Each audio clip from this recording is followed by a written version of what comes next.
Cae la tarde y en un rincón de la ciudad, en un pequeño jardín, alguien cuenta una historia, reflexiona en voz baja o conversa, paseándose bajo los árboles. Es hora de volver a casa, bajar la velocidad y darle tiempo al tiempo. Christian Warnken nos abre la verja de su jardín para que respiremos aire puro y oxigenemos el espíritu. En Pauta, aquí comienza Desde el Jardín.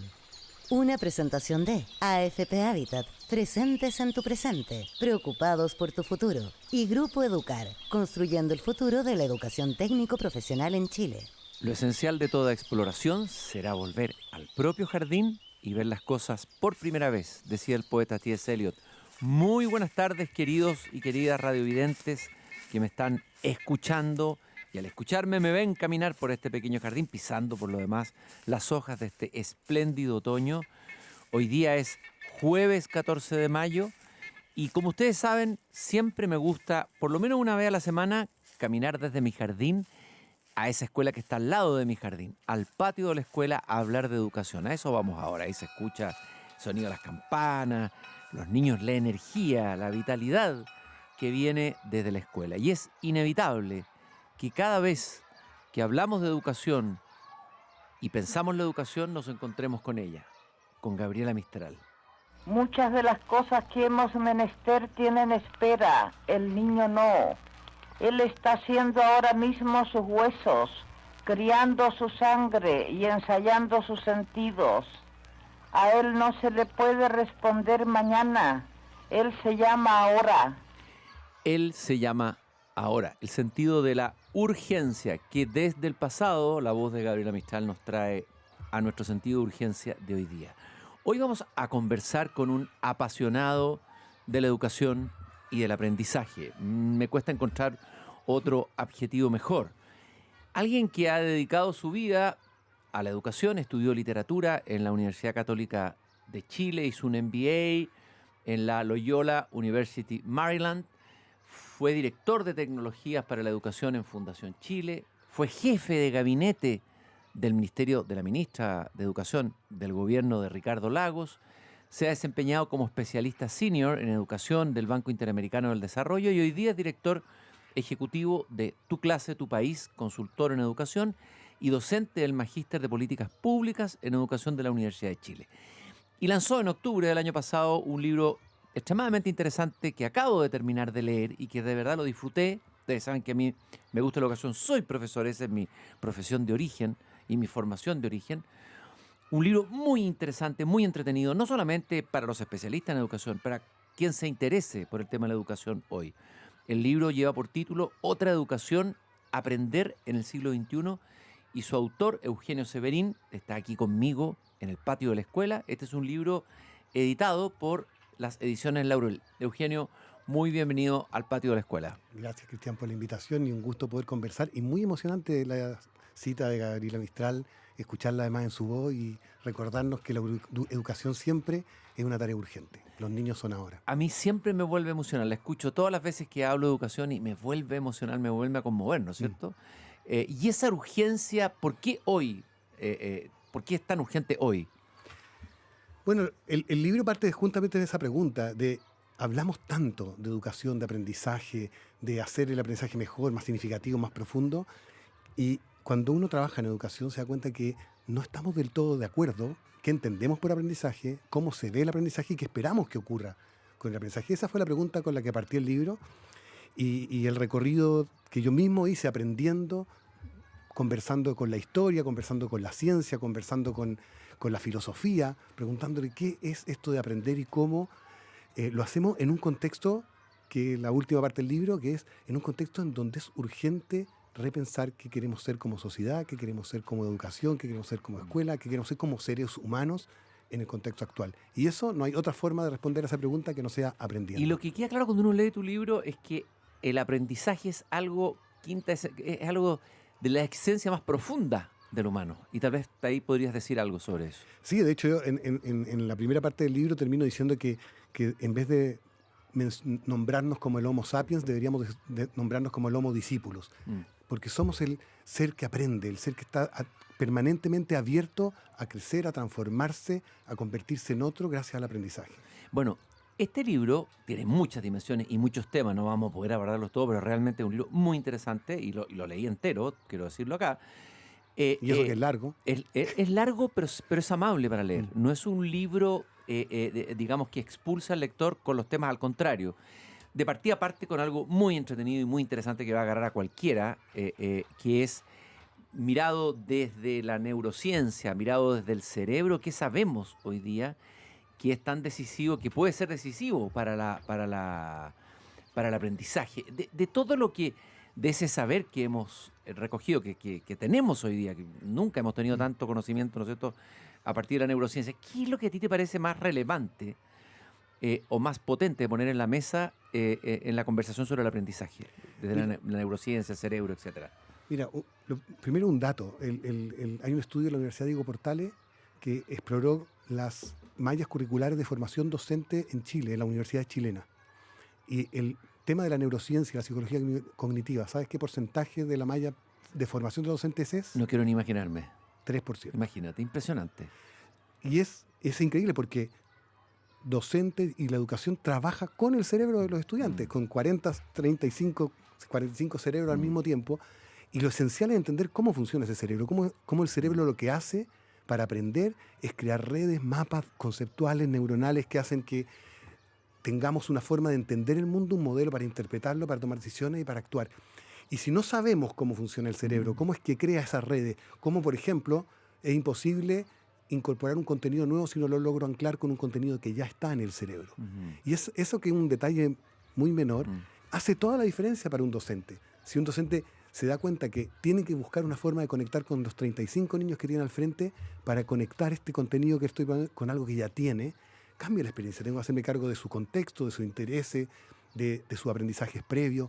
Entonces, creo que es fundamental que promovamos que las escuelas de pedagogía, la neurociencia y la psicología ocupen un lugar mucho más relevante. Me parece increíble que no esté presente o que esté presente en la cifra que tú dijiste. Bueno, tú partes hablando de algo que ya sabemos, pero que es muy bonito, que es la flexibilidad, la plasticidad del cerebro. Y eso, a ver, ¿cómo lo vinculamos con educación de nuevo, con aprendizaje? Bueno, una de las cosas maravillosas que, como tú mencionabas, ha descubierto las ciencias del aprendizaje en los últimos 30 años, gracias a imágenes cerebrales y a estudios muy profundos, es que nuestro cerebro está abierto al cambio durante toda la vida. Desde el momento de la concepción hasta el segundo antes de morirnos, el cerebro está abierto a cambiar. Y esa es la plasticidad cerebral. Está abierto a modificar esos modelos que ha ido creando, está abierto a ampliar esos modelos que ha ido creando. Y eso es una experiencia maravillosa porque durante mucho tiempo pensamos que uno se educaba en la escuela, con suerte al llegar a la universidad, y después venía un momento de ejecución, ¿no?, en que uno ponía en práctica todo lo que había aprendido antes. Y no es así, aprendemos a lo largo de toda la vida. Incluso el año pasado salió un estudio muy interesante en Inglaterra que muestra cómo el cerebro se reconfigura, algo que sabíamos, se reconfigura bastante en la adolescencia, ¿no? Hay una poda cerebral. La famosa poda cerebral, ¿no? Exacto, una poda neuronal. Pero esa poda ocurre de nuevo a los 32 años, a los 60 años y a los 80 años.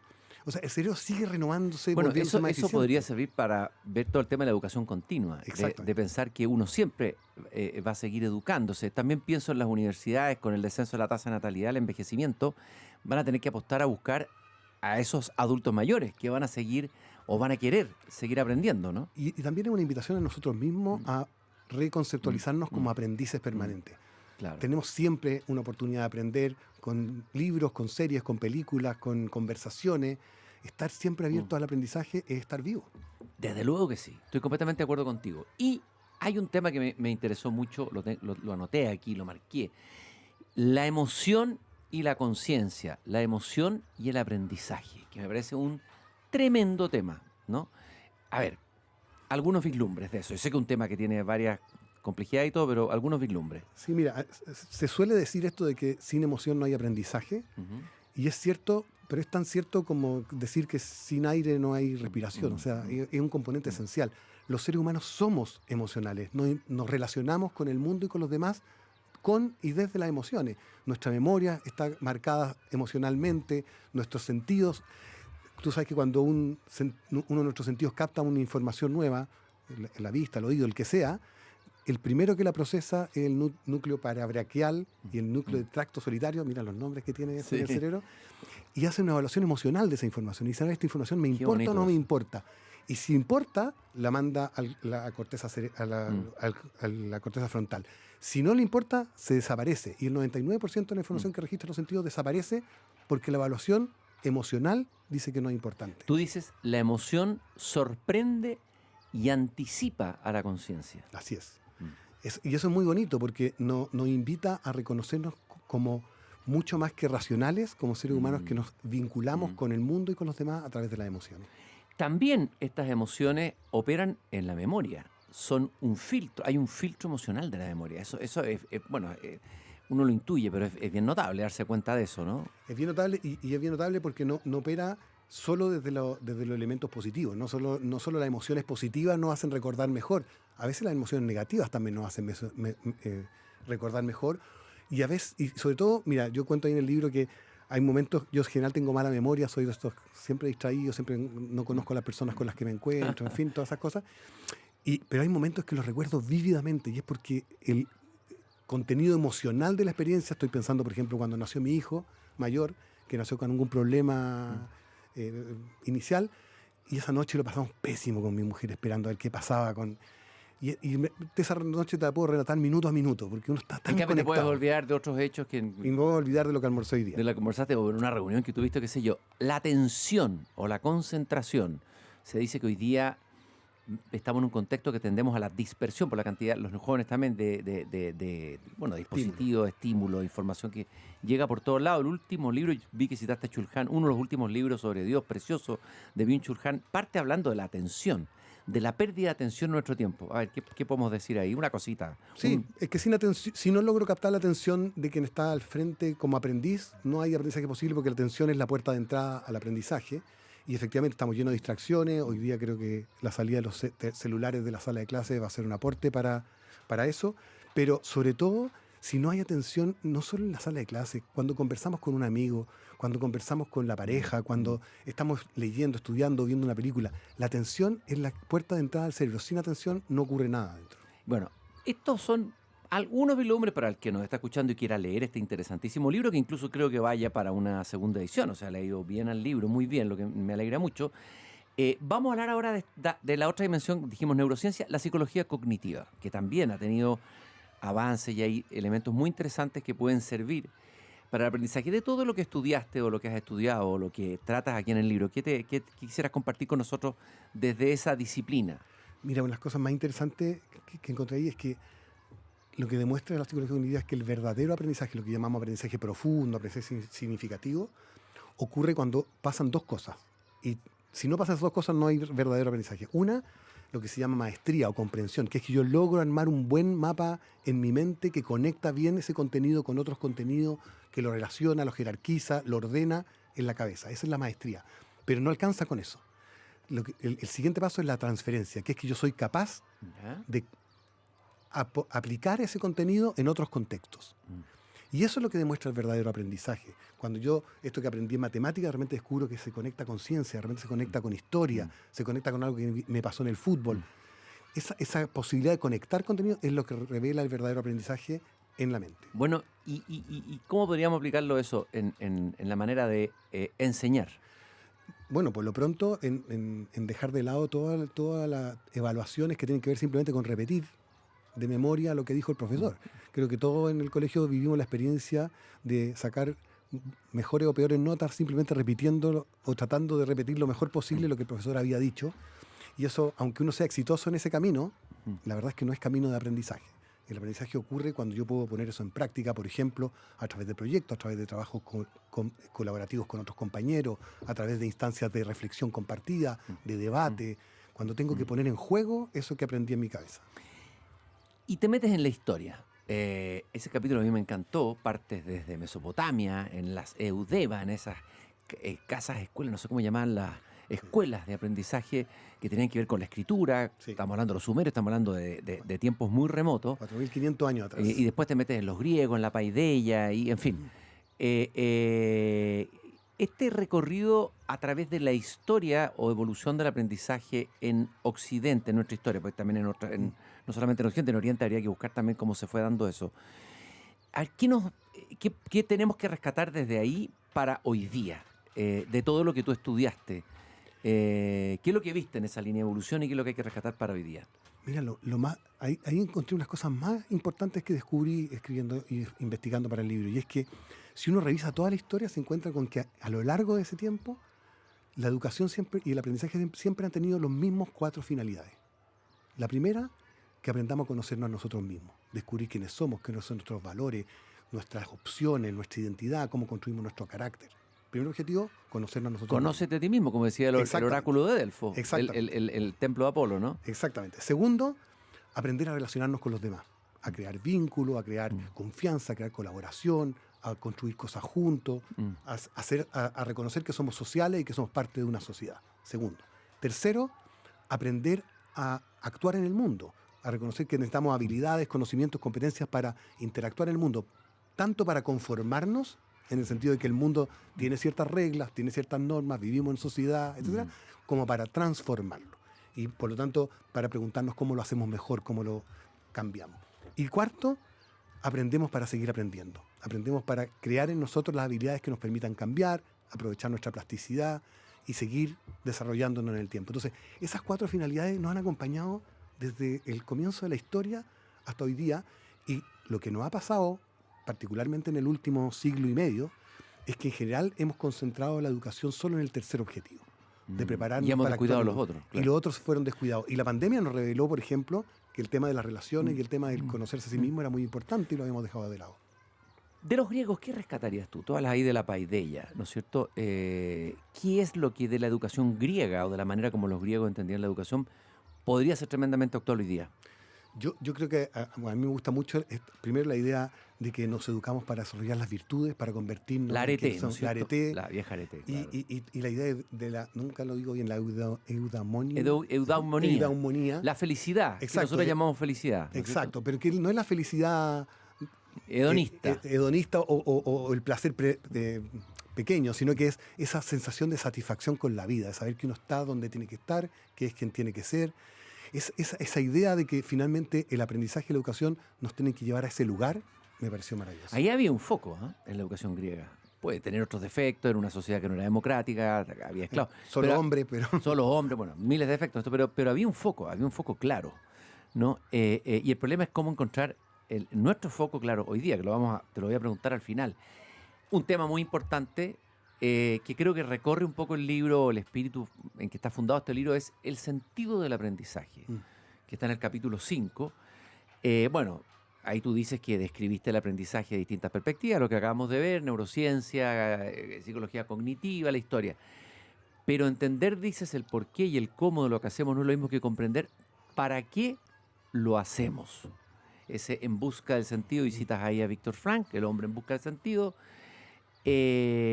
A ver, el sentido del aprendizaje, ¿cuán crucial es? Tiene que ver con lo que conversábamos recién, con la idea de por un lado, de convertirnos en seres libres y autónomos, que no se puede hacer sino a través del aprendizaje, de fortalecer nuestra forma de relación con el mundo, para ser felices en este sentido profundo del que hablábamos, y a través de estas 4 finalidades. Tal vez sí lo que valdría la pena agregar es que esta construcción de sentido no es solitaria, no es individual. Construimos sentido con otros. Evidentemente. Exacto. Bueno, yo recuerdo un episodio, Sócrates conversando con un discípulo, decía, vamos a ir juntos caminando y la verdad va a ir apareciendo ante nosotros en esta construcción, en este diálogo. Exacto. ¿No? No es que yo me hago con... Ahí tú citas a Byung-Chul Han, lo cito porque es mi autor favorito, que reclama la necesidad de sentido y propósito como base de la esperanza. Y dice Chul Han, sin ideas, sin un horizonte de sentido, la vida se reduce a la supervivencia, o como sucede hoy, a la inmanencia del consumo. Y es una frase tremenda, los consumidores no tienen esperanza. ¿Cómo lo aplicamos eso en la educación? Es tremendo. Ese libro de Byung-Chul Han es precioso, el libro de la esperanza. Es maravilloso ese libro. Es muy lindo porque muy además iluminador. Sus libros anteriores a veces son un poco oscuros, un poco más como que yo creo que lo hizo, se dio cuenta que había estado muy pesimista sí, quizás. Y la dio vuelta. Sí. Sí, es muy importante. Y además porque para quienes trabajamos en educación sabemos que este es el sentido más profundo de la educación, es construir esperanza. En un contexto, yo sé que vamos a hablar más al final de eso, pero en el contexto global en el que estamos, de incertidumbre, de desconfianza, bueno, la escuela es donde se construye, y el momento de la infancia es donde se construye la esperanza en que podemos hacer algo distinto, y en donde tenemos además la responsabilidad de ofrecerles esa esperanza a los niños. De alguna manera, esta escuela que conocemos nosotros es hija de un tiempo, es hija de la revolución industrial, dicen muchos. Yo creo que tú también afirmas eso, ¿no es cierto? Y tal vez valdría la pena explicarlo, ¿no? Y entonces habría que preguntarse, ¿y cuál es la característica? ¿Qué es lo que la caracteriza en el fondo de ese tipo de educación? Y si tú crees que ya está periclitada y hacia dónde tenemos que transitar. Esa es un poco la pregunta. Sí, eso lo trabajo en el libro porque efectivamente la educación que se llama industrial, estandarizada, convencional, es hija de la revolución industrial, como dice, en un momento determinado crecieron mucho las ciudades, producto de la industrialización, mucha migración campo-ciudad, y hubo que hacerse cargo de miles de niños que estaban en ese momento ahí, que bueno, ¿qué hacemos? Y se crearon entonces esta escuela que respondía al mismo modelo industrial, es decir, vamos a poner a todos los niños ordenados por fecha de nacimiento y vamos a ofrecerle el mismo currículum, desplegado de la misma manera y evaluado también estandarizadamente para ver cómo lo vamos clasificando, a ver cuáles pueden seguir educación superior, cuáles se van al trabajo, etc. Ese modelo creo que fue exitoso, uno, en hacerse cargo de ese problema real que había en el momento, y segundo, para ampliar la educación. Creo que se juntó con este espíritu democrático y desarrollo democrático, significó que muchos niños que hasta ese momento no tenían ni una posibilidad de acceder a la educación, pudieran acceder gracias a que teníamos un modelo industrial estandarizado que permitía replicar lo que estábamos haciendo. Dicho eso, desde fines del siglo XX el modelo empezó a mostrar fisuras, Claro.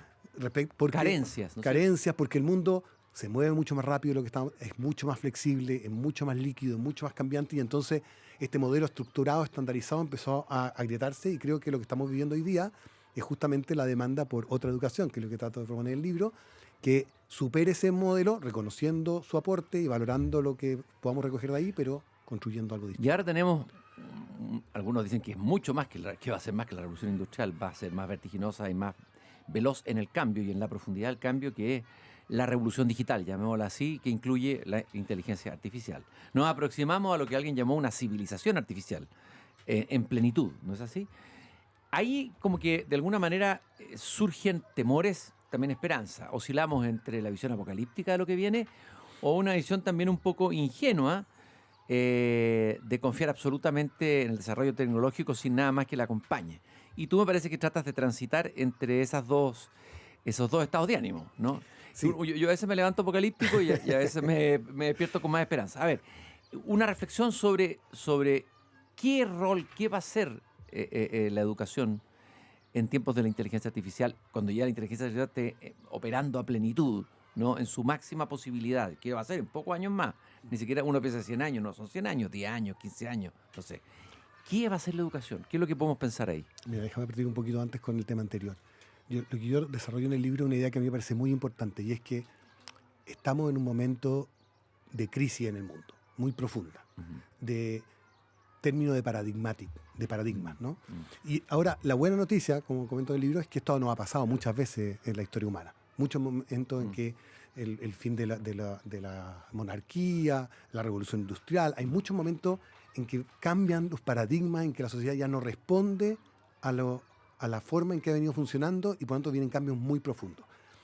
La mala noticia es que eso suele ser doloroso, suele implicar conflicto, guerra. Fue así la revolución industrial. Pues. Exactamente.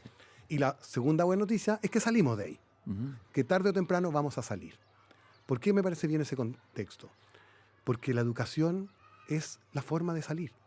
No hay otra forma de salir que no es creando en nuestros niños, niñas y jóvenes que hoy día están en la escuela otra forma de entender el mundo, otra forma más humana, más solidaria, más amorosa, más amable de relacionarnos. Y por lo tanto, hoy los educadores y educadoras en el mundo están plantando la semilla de ese mundo nuevo que va a venir.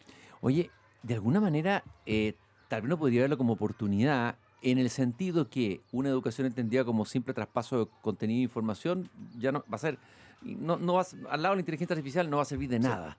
Y por lo tanto, a lo mejor esta sacudida de la disrupción de la inteligencia artificial va a obligar a preguntarse ¿Qué es lo específicamente humano? ¿Qué es lo de lo humano que tiene que aportar la educación que no va a tener la inteligencia artificial? Así es, y a mí me gusta mucho el trabajo de un sociólogo alemán que se llama Hartmut Rosa, ¿Ya? que habla de la importancia de recuperar la resonancia. Esa es la palabra que él usa. Ah, qué bonita la palabra. ¿Y qué es lo que quiere decir ¿Y con qué eso? quiere decir? La posibilidad de conectarnos con el mundo y con los demás. Ujú. Es decir, abandonar este paradigma aislado, individualista, cerrado, y volver a recuperar la idea de que los seres humanos somos con otros y somos en el mundo.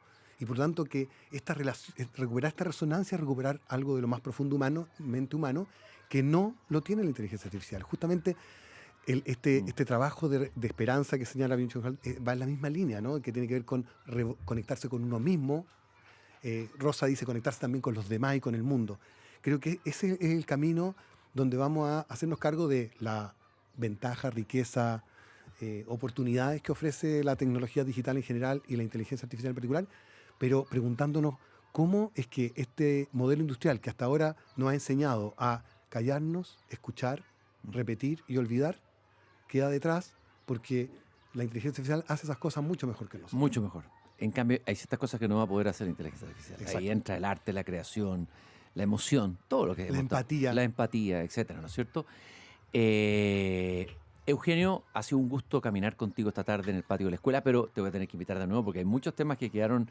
Te voy a cobrar la palabra si Muy lo bien. aceptas para que sigamos Acepto, conversando, porque encantado. creo que ha sido muy interesante la lectura de tu libro, que la recomendamos, Otra educación, aprender en el siglo XXI, editado por Ediciones Laurel, de Eugenio Severín. Vi que en todos los capítulos partías con una canción. Se nota que eres melómano. Hay canciones maravillosas de Silvio Rodríguez, canciones de Eduardo Gatti. Bueno, canción con letras potentes que tienen que ver con los contenidos que vienen en cada capítulo. Bueno, yo siempre celebro ciertas efemérides, sobre todo de escritores, de artistas que en el programa, y vamos a recordar. Este sábado vamos a celebrar el nacimiento de Mario Benedetti. Sábado 16 de mayo nacía Mario Benedetti, gran narrador uruguayo y gran poeta uruguayo.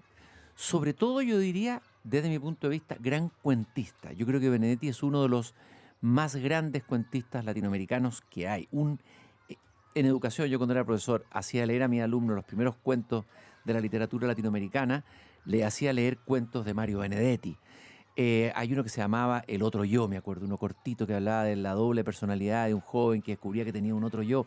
Maravilloso. Bueno, y después cuentos más sofisticados y entretenidos que tienen que ver con el fútbol, porque Benedetti es un fanático del fútbol como puntero izquierdo. Y hay un volumen de cuentos maravillosos que se llama Montevideanos, que tiene que ver con la vida de personajes muy común y corrientes. Algunos son burócratas, funcionarios públicos de esa ciudad entrañable que es Montevideo.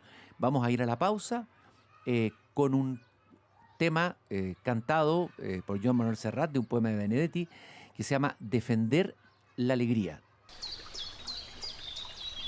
Ya estamos de regreso con Cristian Barken directamente desde el jardín en Radio Pauta 100.5. Seguimos caminando en este día, jueves 14 de mayo, aquí en este pequeño jardín al fin del mundo. Soy Cristian Barken, el jardinero de este jardín, y transmito desde aquí para las antenas de Radio Pauta y para todos los radiovidentes que nos escuchan en Antofagasta, Viña del Mar, Valparaíso, Santiago, también especialmente a los radiovidentes sureños. Recordarles que nos acompaña Grupo Educar, construyendo el futuro de la educación técnico profesional en Chile. Conoce más sobre nuestro trabajo en grupoeducar.cl. Y ahorrar hoy puede marcar una diferencia real mañana. Con AFP Habitat, contrata un plan APB y aprovecha al máximo los beneficios tributarios disponibles. Hoy día tengo una visita, una vez por lo menos cada cierto tiempo. Me gusta que vamos a hablar mucho en el próximo tiempo de cada uno va a tener sus agentes, sus agentes IA, que son los que se van a hacer cargo de los correos, de muchas cosas, espero que no de las emociones. Y yo tengo un agente, pero no es un agente IA, es un agente de carne y hueso que viene a asesorarme para entender mejor el curso, la deriva de esta revolución tecnológica en curso. Esta revolución tan importante, lo hemos conversado en distintos temas y disciplinas que abordamos aquí en el programa, de cómo esta inteligencia artificial está cambiando lo que conocemos como conocer, está cambiando los límites y fronteras del humano. Todavía hay muchas preguntas, más preguntas que respuestas. Uno puede proyectar algunas cosas, pero es importante darle un tiempo a pensar la inteligencia artificial, pensarla, ¿no? Y eso es lo que vamos a hacer y vamos a seguir haciendo ahora caminando por el jardín con Miguel Socías. Él es economista de la Pontificia Universidad Católica, científico de datos, asesora a empresas y actualmente hace clases en la FEN, en la Universidad de Chile. Miguel, muy bienvenido al jardín. Hola Cristian, un gusto. Un gusto saludarte. Y lo primero que quería comentar contigo, como una noticia que apareció en varios medios a propósito de las elecciones en Brasil, entre Lula y el hijo de Bolsonaro, Fluvio Bolsonaro creo que se llama, no sé si Fluvio o Flavio, puedo equivocarme, empieza a surgir la preocupación de que la IA podría influir en el voto, en la decisión de los votantes, que se podía votar según Chabot, ¿no? Que esto podía contaminar la elección. Tanto es así que hay un tribunal electoral brasileño que está tratando de tomar medidas, pero no sé si será posible tomarlas o no. Y me gustaría abrir este tema. ¿Qué te suscita a ti esta reflexión? Porque hoy día en Brasil, pero mañana puede ser en Chile, puede ser desde luego en Estados Unidos, si es que no lo ha sido ya. ¿Qué te suscita a ti este tema, Miguel? Sí, no, muy interesante, de gran importancia para nuestra sociedad. Desde el punto de vista técnico, yo creo que ayudaría a entender que este fenómeno tiene relación con lo que nosotros hablamos un poquito la semana pasada, que es esta facilidad de crear contenido. Ujú. Y esto en esta área, ¿verdad?, se conoce como la inteligencia artificial generativa, que no hay que confundirla con la inteligencia artificial general. La inteligencia artificial general es este como paradigma hacia donde vamos, que en algún momento se estima, más o menos en 7 años más, son las mejores estimaciones, que vamos a llegar a un punto en que vamos a ya tener un sistema que va a ser a nivel, va a ser independiente de nuestro contenido, de lo que lo alimentamos, digamos que ya va a poder aprender solo, va a ser independiente un poquito de la inteligencia, digamos, de los procesos humanos. ¿Cómo se independiza? Bueno, ¿Cómo se va a independizar? Perdona que me bajó la curiosidad, por eso al tiro me vamos a poner esa pregunta, la vamos a dejar para otro programa. Para después, para desarrollarla Encantado. con más calma. ¿Ya? Exactamente, porque sería bueno hablar un poquito, abordar este tema de las elecciones. Y ahora, la diferencia con ese sistema, ¿verdad?, que podría solucionar ya preguntas que no tiene información previa sobre esas preguntas, esa es la inteligencia artificial general. La inteligencia artificial generativa es algo que ya tenemos. Esta capacidad que tienen estos sistemas neuronales de crear nuevo contenido. Y esto la verdad que fue una sorpresa, incluso para las personas que trabajan en este dominio, ¿verdad? Porque nosotros, si tú piensas en estos modelos, realmente modelos estadísticos, nosotros metemos la información, toda la información que está en la internet, toda la información que está en todos los libros, y la metemos en un modelo, en un modelo matemático. ¿Ya? Y este modelo matemático tiene muchos parámetros, son modelos gigantes. O sea, si yo, por ejemplo, yo te digo, Cristian, vamos a estimar el desempleo en Chile, ¿ya? Y en ese ejercicio yo te digo, vamos a usar la tasa de crecimiento, vamos a usar el salario mínimo y el precio del cobre, por ejemplo, para estimar el desempleo en Chile.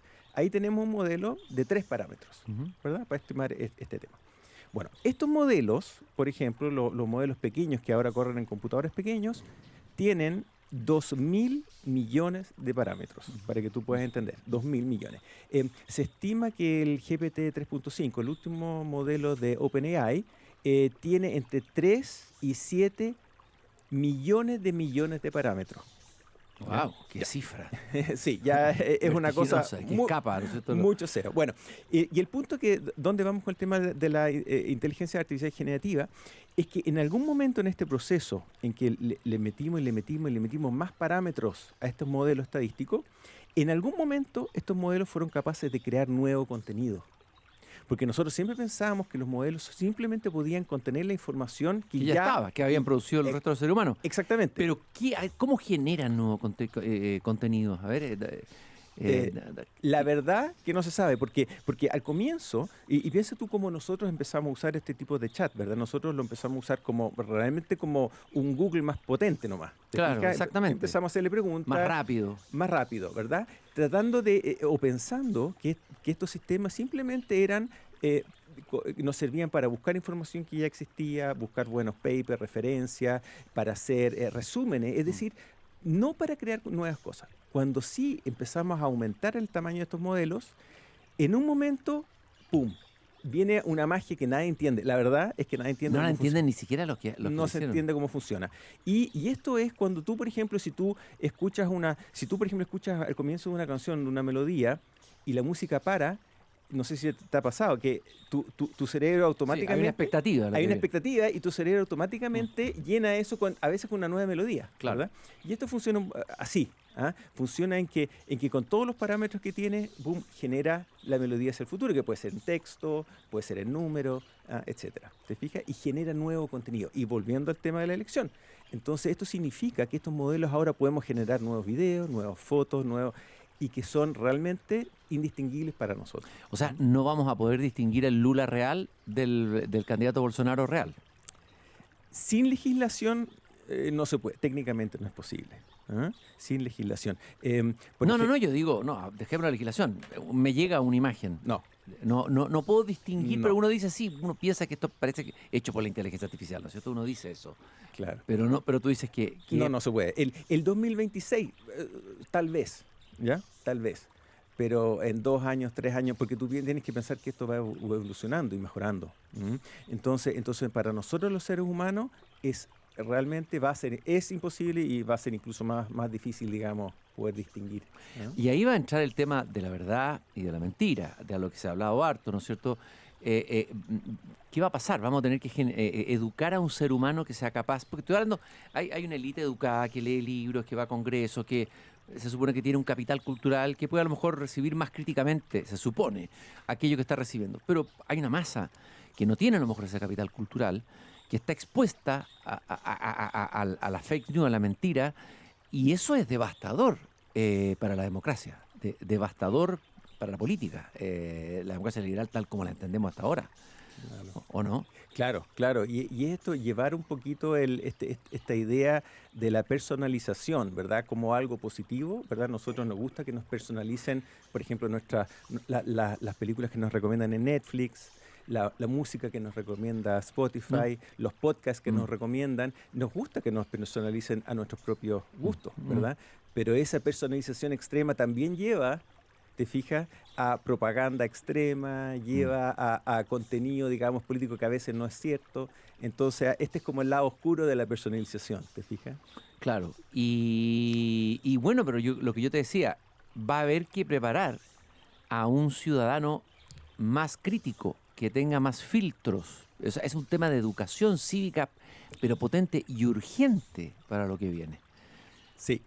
Es una educación, sin lugar a dudas, humanista, más crítica, y también es una educación también más técnica también. A su vez, hay que estar conscientes de lo que son capaces de hacer ahora las máquinas, cómo funcionan, ¿verdad? Tal vez los jóvenes están más al día en esto que nosotros, pero estar más conscientes de lo que se puede hacer hoy día y simplemente, a ojo de nosotros, simplemente no creer todo lo que se ve. De alguna forma, las nuevas generaciones están mejor entrenadas ya. Muchas veces tienen un mejor feeling para las cosas que no son reales y son reales. Ahora, nosotros probablemente sobre 40 caemos al tiro. Oye, Miguel, fíjate que lo que se dice acá es que uno de los efectos de la información que está llegando de esta inteligencia artificial en política, estamos hablando del caso de Brasil, que tiene elecciones ahora pronto, es que está el riesgo de la suspensión de votos. Ya ha habido una influencia en la campaña norteamericana cuando apareció Joe Biden, la imagen de Joe Biden llamando a sus propios votantes a no votar en una primaria, creo que era, y guardar el voto para la elección que venía después, para desmovilizar ese electorado del Partido Demócrata. Y por lo tanto también podría haber una desmovilización. Si uno quiere que no vaya, porque es muy importante cuántos van a votar por la elección, eso puede cambiar, ¿no? Claro. Que no vayan a votar los votantes, o los presuntos votantes de un candidato u otro. Eso podría tener un efecto importante en una elección. De todas maneras, lo que hay que tener presente es que estas herramientas se pueden usar, ¿verdad? Tienen la potencialidad desde el punto de vista productivo es muy positiva, pero claro, eso también se puede ocupar para crear leverage desde el lado, digamos, negativo. ¿Te fijas? Como influir políticamente en las elecciones, etcétera. También tiene claramente efectos difíciles. Y ahí está el punto de cómo limitar aquello, cómo limitar a estas plataformas que ofrecen recomendaciones, ranking, opiniones, ¿ya? Si es que las ofrecen. La legislación no está preparada. Es decir, esto va mucho más rápido que el desarrollo de la legislación, ya lo sabemos. Y ahí estamos en un problema. ¿Cómo lo ves tú Sí, yo creo que por el lado de la legislación es posible hacer más cosas. Por ejemplo, un país o la Unión Europea, ¿verdad? Que es como el estandarte desde el punto de vista de poner límite a este tipo de tecnología. Uno puede, por ejemplo, obligar a estas plataformas que operan en tu país, poner, por ejemplo, avisos, ¿verdad? Cuando los videos y las imágenes están alteradas con la IA, por ejemplo. Es como hoy día si uno compra un alimento y dice alto en azúcar, ¿no es cierto? Alto en IA. Alto en toxicidad de mentira, podría decir, ¿no? Exactamente. Entonces, no es necesario hacer digamos, limitar por la tecnología, por el lado de la tecnología, pero sí por el marco regulatorio. Eso claramente es posible. Ya, pero eso es Europa. Y algunos dicen que Europa hoy día es irrelevante. Lo conversamos la otra vez, que la verdadera carrera se da aquí entre China y Estados Unidos. Y que finalmente Europa está condenado a la irrelevancia. ¿Qué piensas tú de esa afirmación? Me parece un poquito prematura. Ya, bueno, pero muchos lo dicen. Me parece prematura y tú tienes que pensar que la legislación europea es muy importante porque mucha de la legislación europea en temas de tecnología después se adopta en otros países, ¿te fijas? Es un poquito lo que pasa con los autos y los requisitos que se ponían en términos de contaminación, en que la legislación europea y el Estado de California eran los que lideran y después son adoptados por otros países, ¿te fijas? Todas estos pop-up que vemos hoy día, ¿verdad? Cuando tú dices esta página web tiene cookies, todo eso viene de la legislación europea. Entonces, la legislación europea sí tiene, digamos, efecto a nivel global, más allá de los consumidores de ese lugar geográfico. O sea, tú tienes esperanza de que esta voz más, porque la voz europea o la reflexión que hay en Europa hoy día es más crítica, o es una IA, uno podría decir, con un sesgo más humanista, o más humano, o humanocéntrico, ¿no? Sí. Y que por lo tanto, lo que está pasando en Europa podría tener resonancia en Latinoamérica, en Chile, etcétera. Sí, pero la verdad es que no es necesario esperar a que Europa intervenga. O sea, Chile también puede, dentro de Chile, podemos crear nuevas reglas en que cuando una plataforma opera en Chile para consumidores chilenos que viven en Chile, tienen que seguir ciertas normas. O sea, aquí no estamos expuestos, digamos, a la espera de otras comunidades, pero sí podemos fijar nuestras propias reglas. Y me parece que, por ejemplo, crear labels, ¿verdad? Etiquetas bien claras de cuando imágenes y videos están alterados, me parece como un mínimo común bastante razonable. Estoy caminando con Miguel Socias por el jardín, conversando sobre la inteligencia artificial, su deriva, en este caso la deriva en la política. Pero ya dejaste ese tema potente al comienzo de la distinción entre IA generativa e IA general. Vamos, profundicemos un poquito ese tema. Tenemos un tiempo para profundizarlo, Miguel. Claro. Entonces la inteligencia artificial generativa, ¿verdad? Es algo que ya tenemos, como yo dije, es algo que no se entiende bien cómo surgió, pero que tiene un impacto tremendo hoy día, ¿verdad? Y es lo que está permitiendo que muchos de estos sistemas generen nueva música, ¿verdad? Hoy día en Spotify están apareciendo cualquier cantidad de artistas que cuando tú los tratas de ubicar no existen. No son reales. No son reales. Son virtuales. Son virtuales y tienen muchos seguidores, por lo demás. Entonces, esa es la inteligencia artificial generativa. La inteligencia artificial general es este paradigma, ¿verdad? Este paradigma cuando creamos una inteligencia que ya básicamente no necesita datos propios preexistentes para solucionar un problema nuevo, ¿te fijas?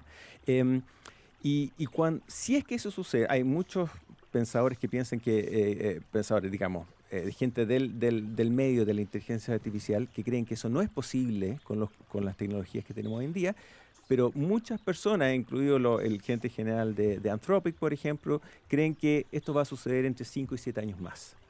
Es decir, estamos en el año -5, -7, en términos que una vez que suceda eso, ¿te fijas? Al menos el trabajo cognitivo, ¿verdad? Va a pasar a ser gran parte, digamos... Reemplazado.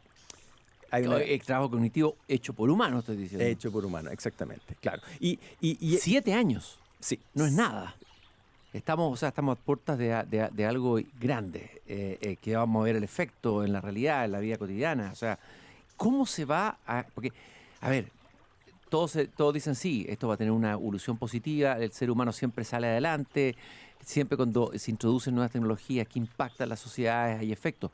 Pero vamos a vivir el comienzo, que va a tener elementos potentes y efectos potentes.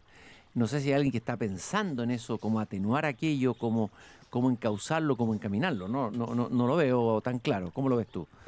Sí, a ver.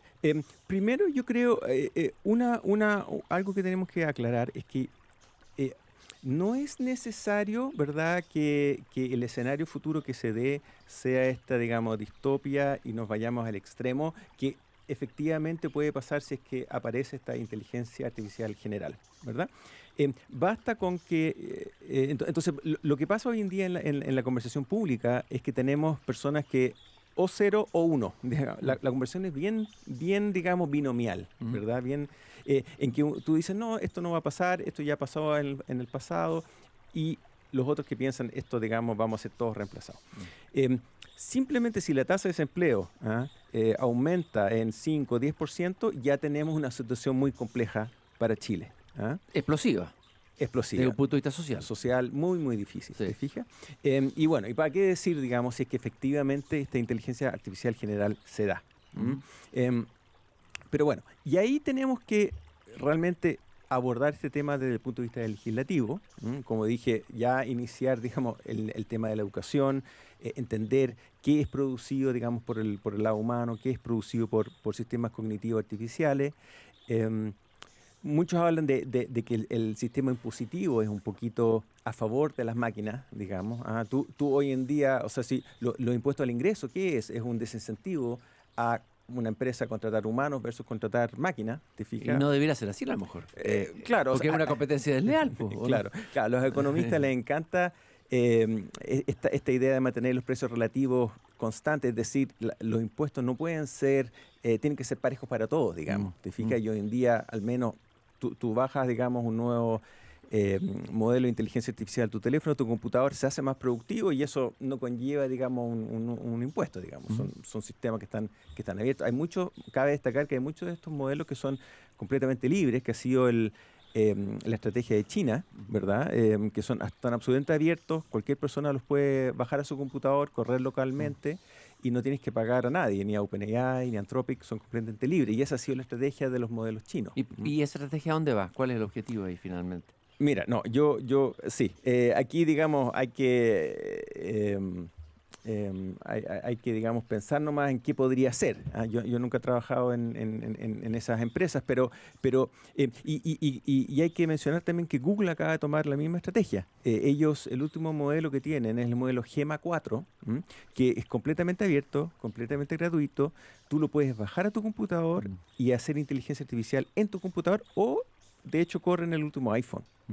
Y lo que se piensa es que a medida que tú incorporas esto en tus máquinas, te va a facilitar que si el día de mañana tú quieres crear un negocio en base a esto, va a ser más lógico usar la cloud, digamos, usar la nube de Google que la nube, por ejemplo, de OpenAI. Entonces ellos lo usan como una estrategia de negocio. Te fijas, regalan, digamos, la parte, digamos, gratis que tú puedes correr en tu computador, pero con la esperanza de que después, si tú haces más un negocio alrededor de esto, te vas a la nube y ocupas, digamos, Que vamos a tener nuevos emprendedores y muchos desempleados, ¿no es cierto? ¿Cómo va a ser el futuro por lo que tú estás describiendo? Vamos a tener esas dos cosas, yo creo. Claro, probablemente vamos a tener cada uno de nosotros más tiempo, pero lo que hacemos durante el trabajo claramente va a tener más impacto. Vamos, investigadores con este tipo de tecnología pueden descubrir nuevas drogas. Es decir, el leverage, digamos, el apalancamiento que podemos tener es mucho más potente, ¿te fijas? Y bueno, después tenemos también todo el problema por el lado, digamos, ya mencioné los impuestos, mencioné el tema legislativo y también está el tema energético de agua, ¿te fijas? Esto está funcionando a unas escalas tremendas. Los nuevos data centers, el nuevo data center que se va a abrir en Utah, tiene en un año gasta la energía de 23 bombas nucleares, es lo que se estima.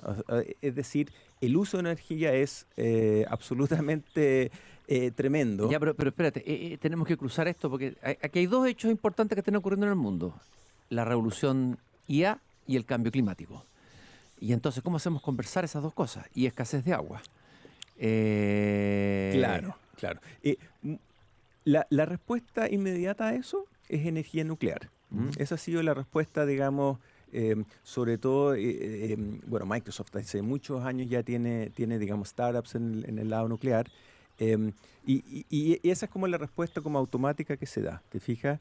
Por supuesto, hemos visto un tremendo, también incluso con esta crisis del petróleo, hemos visto una tremenda inversión en energía solar, ¿verdad? O sea, todos los renovables están aumentando, pero la energía renovable no da abasto, digamos, para la demanda que tiene energía de estos data centers. Entonces, la respuesta es siempre el tema nuclear. Miguel, siempre me dejas perplejo, me dejas pensando, no quiero volverme un apocalíptico ni mucho menos, voy aprendiendo, voy acostumbrándome a convivir con la inteligencia artificial desde mi pequeño jardín. Siempre te pregunto, de todo esto que hemos hablado, un elemento que te preocupe, que sea tema de preocupación y al que haya que dedicarle reflexión y acción. De todo esto que hemos hablado. Sí, yo diría que algo que nos deberíamos preocupar porque es algo abordable, con esto bien concreto, que es el tema de hoy día que hemos tocado, es el tema de la inteligencia artificial generativa, ¿verdad? Claro. Ese ha sido el tema que hemos abordado hoy día. Y cómo abordamos esto, cómo nos podemos preocupar de este tema, es a través de legislación y reglas claras para los consumidores, digamos, que consumimos este tipo de material en Chile. Y eso sí se puede hacer con reglas chilenas, con la ley chilena, y poner, digamos, algún tipo de calidad mínima o reglas claras a este tipo de plataformas. Yo creo que eso... Ahora, este tema no estaba incorporado, no lo he visto, ya lo dijimos en la conversación política, de los temas políticos del futuro del país. No se habló en las campañas presidenciales, no se habla. Y debería ser un tema del que estuviera hablando la clase política, debería estar de cabeza estudiando este tema, ¿no es cierto? Es urgente hacerlo. Absolutamente. Y es necesario. Es necesario poner esto sobre el tapete. Yo creo que estamos tratando desde el jardín, en esta caminata, de hacer eso. Miguel, muchas gracias por esta visita que me has hecho esta tarde aquí en el jardín. No te voy a reemplazar por una gente, ya no te preocupes. Me interesa conversar contigo, real, con errores, con todo. Así me gusta y aprendo muchísimo. Y quiero decirte que celebramos el día sábado el nacimiento de uno de los grandes narradores y poetas latinoamericanos. Ni más ni menos que Mario Benedetti. Nació un sábado 16 de mayo. Y este programa es dedicado a recordar un poco su obra. En el bloque anterior hablé de los magníficos cuentos escritos por Benedetti. Es un maestro del relato corto, también escribió novelas, pero a mí me gustan mucho más los cuentos. Y también tiene una dimensión de poeta. Algunos dicen que es mejor narrador que poeta, otros defienden al poeta. Bueno, ustedes van a decidir si es buen poeta o no. Vamos a ir al cierre de este programa con un poema de Mario Benedetti, con audio de Benedetti, el mismo recitando el poema. Esto no es inteligencia artificial, es Mario Benedetti, que ya falleció, y el poema se llama Hagamos un trato. Queridos radiovidentes, nosotros nos encontramos nuevamente mañana acá a las 7 de la tarde cuando vuelva a abrir la verja de madera de mi jardín. Hagamos un trato, encontrémonos mañana. Miguel, un gusto haber conversado contigo. Un gusto.